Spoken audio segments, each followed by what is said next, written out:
I'm going to show you an example in the home directory. If you do an ls-l, you can see the files that exist in this directory, and we can also see the information about permissions as well. So here, for example, there is a home directory for user Caroline.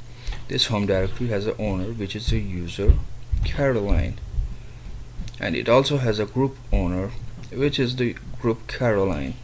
Now you can see for every file and every directory there are permissions, and the permissions are what I have highlighted here.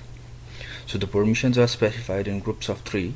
It starts with read, write, execute, which relates to the user. Then we have minus, which relates to the group.